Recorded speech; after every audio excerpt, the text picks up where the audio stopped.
Good morning, everyone. Today is April 23rd, 2021. This is StockCast, your pre-market show. My name is James Mason. With me is Todd Derby. Todd, how are you doing this morning? I'm doing well, James. How are you doing? I am doing well. So the market is currently flat with the Dow futures negative 13 points, S&P 500 positive 5 points. So we are going into this typical Friday without any direction, which is not surprising lately. We should take Fridays off. Probably should took this entire month off. No kidding. So, hey, thanks for coming in, guys. Have a great day. We're done. Pretty much. Like literally the show has been almost the same the entire month. Well, yeah, guys, there's no news. Volume's low, pre-market, and that's about it. Yeah. So yeah. Yep. All right. So let's see what we got going on in the comments. Man, turnout's low this morning. Can't believe turnout is low this morning for the live StockCast. Here they come. Here they come. Let's see. Good morning. Good morning. Good morning. Exactly. Don't forget to hit the like button and drop comments. Tyler says crypto wrecked. Thank God. Crypto's ruining day trading. Seriously.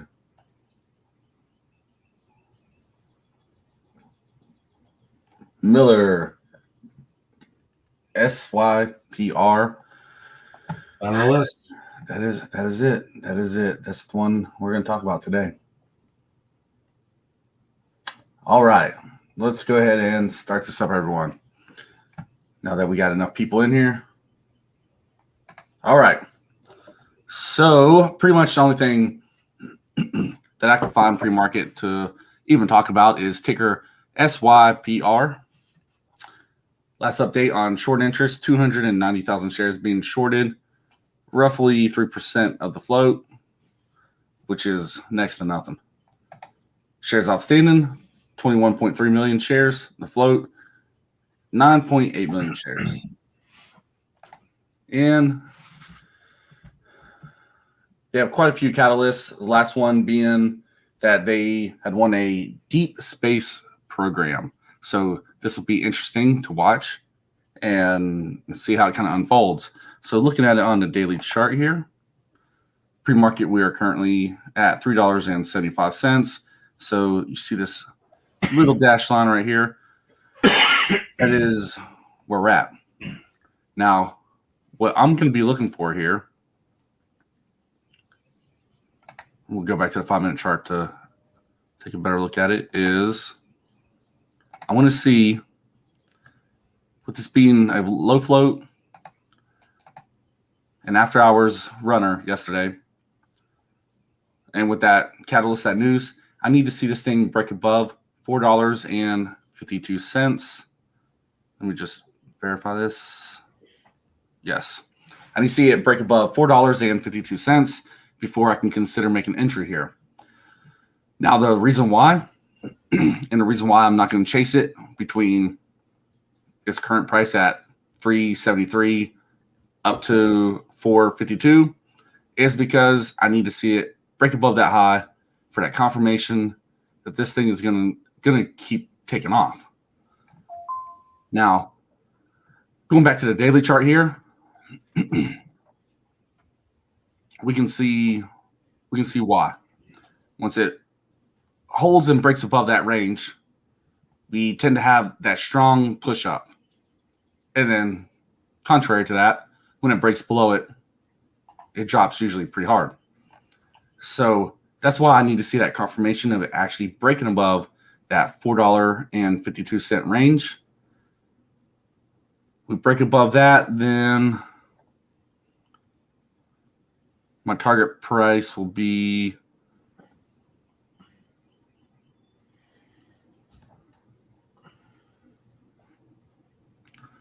Stand by a second. I want to look at it on a different time frame.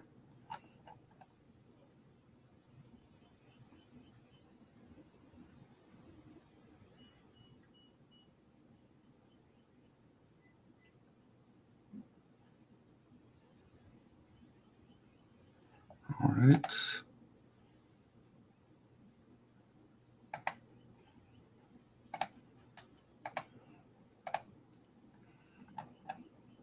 All right, so on the shorter term side, if we break above 452, and I'd be willing to swing trade this one with this catalyst. I'm going to be looking for a selling zone between 625 and 767. Now, later in the future, if we break above 767, I'll have just a very small position here just to see what we can do overall in the long term on this weekly chart. See possibly maybe if we can test this $10 range. Again,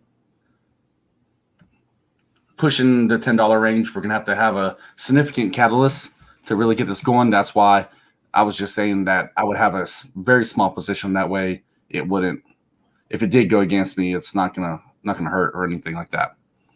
But this is what I'm looking for on ticker SYPR. And we'll just have to see what it does. One of those standby to standbys. So let's see what else we got going on. You want to talk about President Biden's comments regarding day trading and tax rates? To be honest with you, I just saw pretty much people talking about it on social media, but I didn't even look into what he even said. Yeah, I didn't dig a whole lot into it, just other than nothing that I didn't already expect, and I'm not sure that this expectation is not already baked into the market. There was an expectation we were going to see a tax increase from the time he was elected. So, yeah.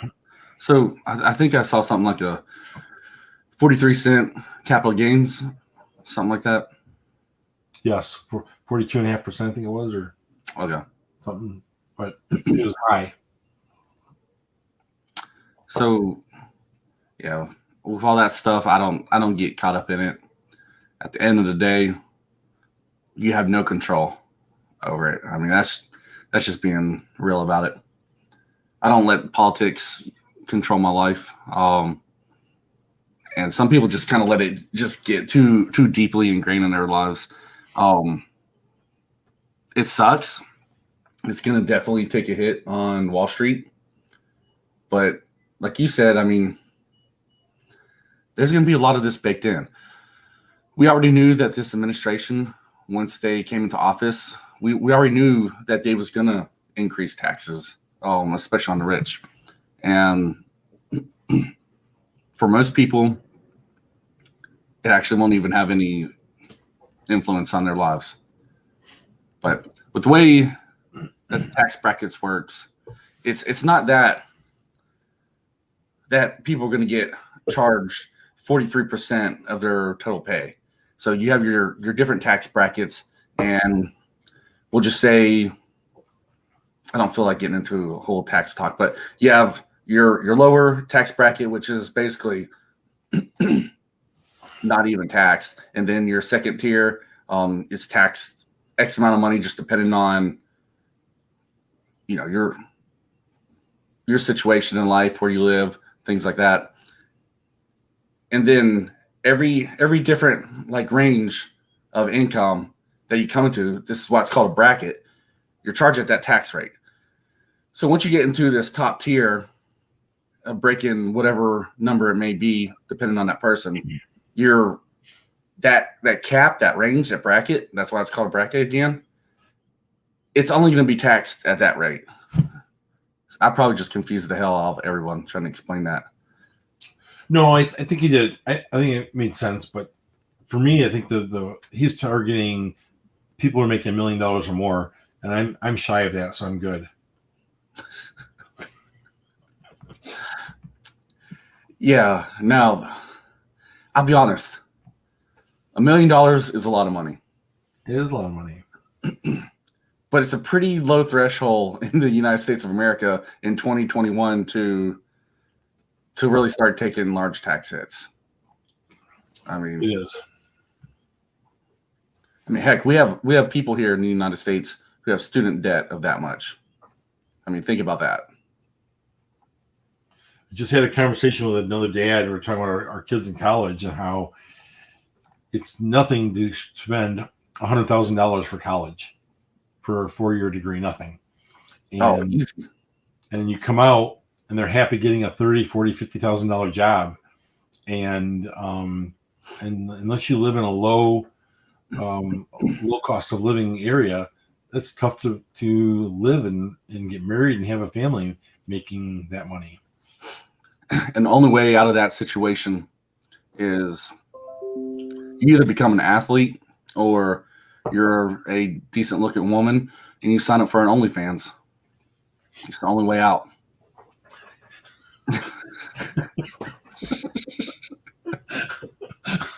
It is Friday.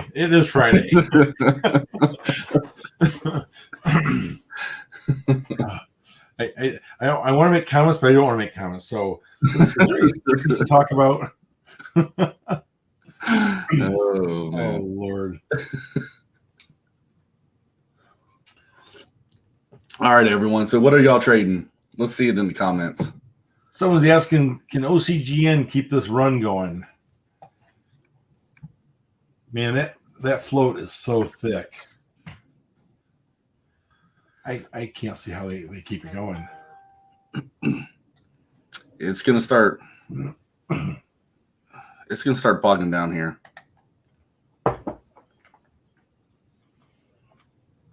Now, I do like this setup for it to continue on, like going into next week. What sucks about this and where it's currently sitting at is it's Friday. Had this push happen, start on like a Monday, and then hypothetically we say today would be Tuesday. Had this push happen starting on a Monday, and then here we are like on a Tuesday, so we'd have the rest of the week. Yeah, it would probably have stood a good chance to really keep running. But the thing is, like with this break this weekend, for whatever reason, and this kind of goes into the whole psychology of like having halts in the market. So like when your stock will halt against you, people have time to think. And so it slows them down from making entries. And I feel like that's what's going to happen with OCGN over the weekend. It's going to come out next week with a little less momentum. Hopefully can hold up and catch that momentum at least midweek and then continue on. Maybe push up here to test around that $14 range. But again, it's too early to tell. And I mean, that's really all I can say about it. It's just too early to tell. So that is OCGN. And let's see. Yeah, we spoke about this one yesterday, I believe, if I'm not mistaken. Hold on, it has some news that popped up.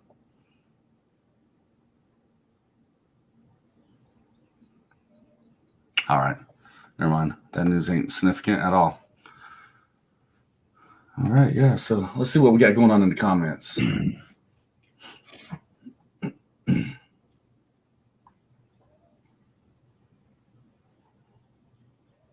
Man, it is quiet.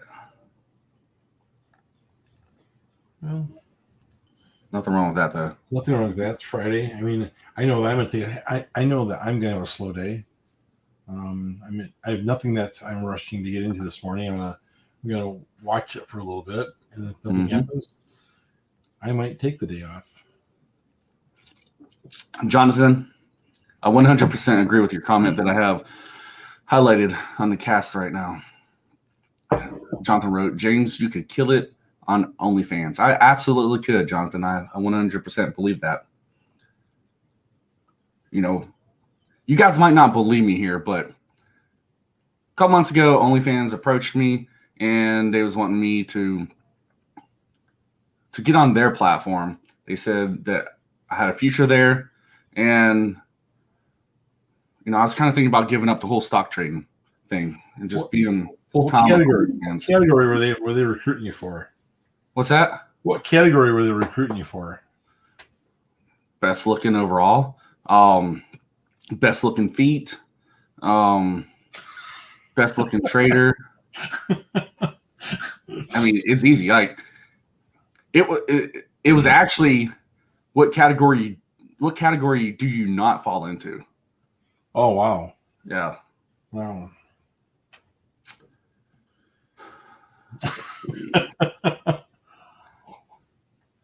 Now I'm just joking, guys. I don't want you guys going on believing that. All right. Let's take a look at SGLB. Let me pull some info on it. Exactly. What's that? Surfing Dragon from Hawaii said best looking back hair. I said exactly.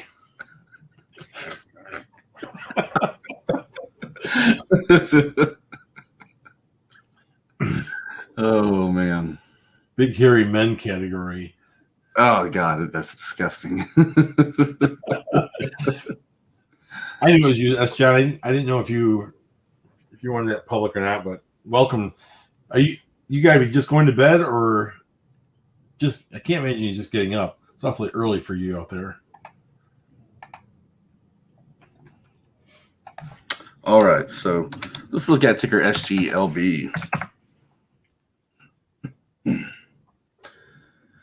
All right, last update on short interest. 962,000 shares being shorted, 16.75% of the float. Outstanding shares, 10.5 million shares outstanding. The float, 5.7. And let's see if we have any catalysts.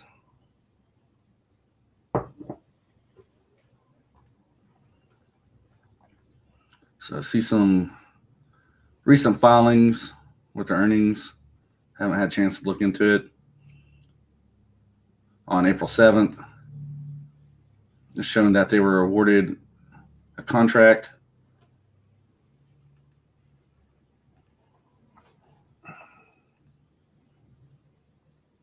On March 25th, they announced a 9.7 million direct offering. So this one's going to take some research to kind of see what's going on with it. But pre-market, it is currently at $3.58. I do like the share structure. So let's see what we got going on here with this split back in December.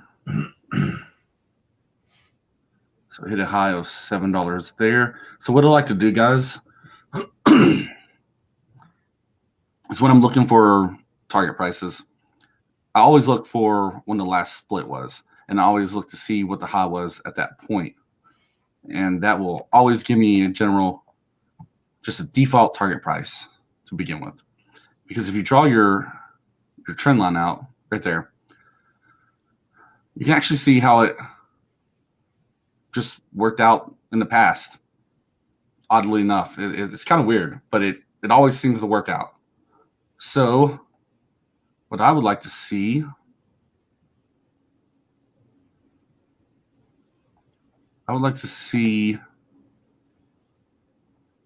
us cross above $4.07 before getting serious and making an entry here. This would definitely be a swing play for me. And waiting for it to cross above 407 would give this non-EMA line a chance to turn around and the physical line actually cross back above that 200 EMA line, which would be good for the bullish side. So 407 is where I would consider making an entry at. I take a smaller position here. And this is all in the context of doing more research on this. Again, like I just said, there was kind of some contradicting filings and little articles that I was just reading headlines on. But if everything, turned out good with my research, I would look to take a smaller entry here at 407. and just kind of play around in this channel on up to about 7. Now, for whatever reason, this thing had a sharp spike or gap up on this daily chart, I'd absolutely start taking profits, regardless of where that was. Now, if we start breaking above 407 in the future, then the next target price will be 854, and that is ticker SGLB. I think we've traded SGLB in the past. Yeah, I think it's been a little bit, though.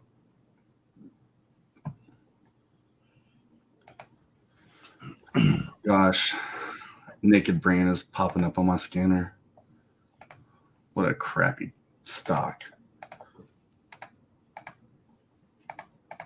I don't see why everybody gets caught up in the FOMO of this crappy stock. Ticker NAKD. Oh, gosh.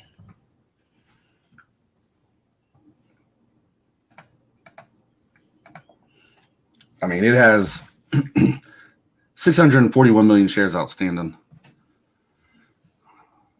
This company is junk. Junk in the trunk. That's what it is. My OnlyFans name, Junk in the Trunk. And yeah, I man, just a crappy company. And I just hate this company because it's a crappy company. And so many people try to like praise it and chase this stock.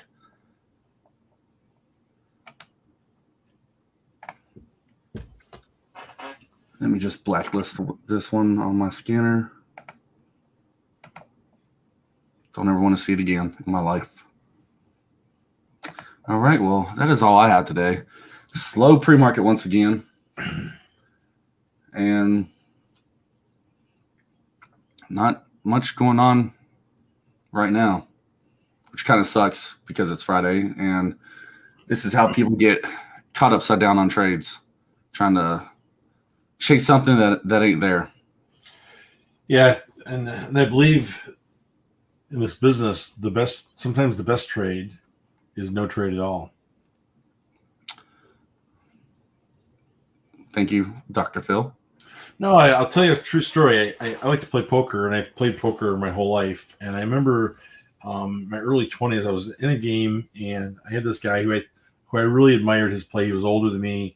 And one time we were having a coffee on a break, and we were talking. He started talking about the money you make, the money you can make in poker, and he said, "It's the money you don't make is in the hands you don't play, because you don't get yourself burned." Everyone knows how to play aces, pocket aces. It's the hands that you play thinking that like a small suited connector out of position, etc. So we started tracking literally the hands I played in what position, and I started tracking the hands I started throwing away. The message is that it's okay not to get into a trade. There are some A setups, and there's some B setups, and there's some dog setups. And sometimes in days like today, when we're looking for something, we start opening up our range of tickers or trades that we want to get into. And it might be better to tighten up our range and preserve our capital. We've talked about this before in the show, capital preservation. So we joke about it, but sometimes the best trade is no trades at all. There's only certain times that plan B is the best plan. Correct. Well, with that, have a great weekend. Have a good day. Be careful. Trade safe. Be smart. As S. John would say, aloha. Exactly. So, everyone, again, it is Friday. Pre-market is crap. Low volume. Very minimal news. Y'all don't want to mess your weekends up this early. Trust me. That sucks. All right, y'all. So we appreciate y'all, and we will see y'all in the next one.